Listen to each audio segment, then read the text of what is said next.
श्री भगवान विष्णु के नरसिंह अवतार की कथा को सुनेंगे। जब भगवान वराह ने हिरण्याक्ष का वध करके पृथ्वी को अपने दाढ़ों से समुद्र के अंदर से निकाला था, हिरण्याक्ष के वध के पश्चात उसकी माता, पत्नी और उसका भाई हिरण्यकश्यपु समस्त परिवार बड़ा दुखी था। दैत्यराज हिरण्यकश्यपु ने समझा बुझाकर सबको शांत किया, परंतु स्वयं शांत नहीं हुआ।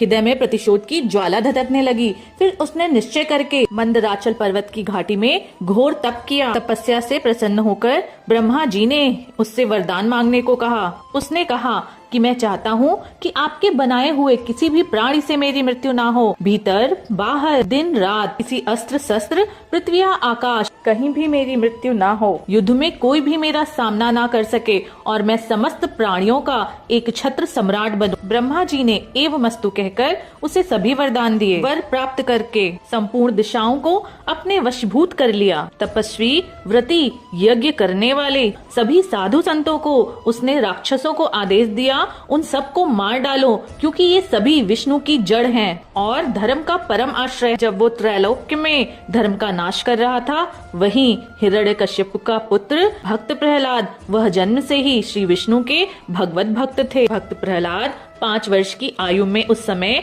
अपने पिता को भगवत भक्ति का पाठ सुना रहे थे।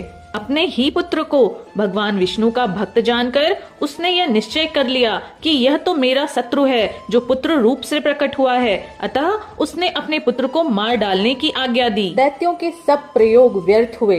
हिरण्यकश्यप को बड़ी चिंता हुई। सोचा यह विष्णु की माया है अपने भक्तों के लिए। प्रहलाद को उसने विषधर सांपों से डसवाया, राक्षसी उत्पन्न कराई जो प्रहलाद को खा लें, पहाड़ से नीचे गिरवाया, दहकती आग में प्रवेश कराया, परंतु प्रहलाद जी का बाल भी बाका नहीं हुआ। प्रहलाद जी अपने पिता से सर्वशक्तिमान ईश्वर के आश्रय को ग्रहण करने की प्रार्थना करते रहे। क्रोध में भरकर हिरण्यकश्यप ने प्रहलाद से बोला, दिखा कहाँ है तेरा जगदीश्वर? क्या वो सर्वत्र है? तो क्या वो इस समय इस खम्बे से प्रकट हो सकता है? नहीं तो इसी क्षण मैं तेरा यह सर धड़ से अलग कर देता हूँ। भक्त प्रहलाद ने हाथ जोड़कर कहा, हाँ पिताजी, वह इस खम्बे में भी हैं। हिरण्यकश्यप ने क्रोध में जोर से खम्बे को एक घूंसा मारा। उसी समय बड़ा भारी शब्द हुआ। उसने घड़बड़ा कर देखा कि वह शब्द करने वाला कोई और नहीं, खम्बे से निकले हुए एक अद्भुत प्राणी है और वह थे साक्षात नरसिंह भगवान। भगवान की सिंह जैसी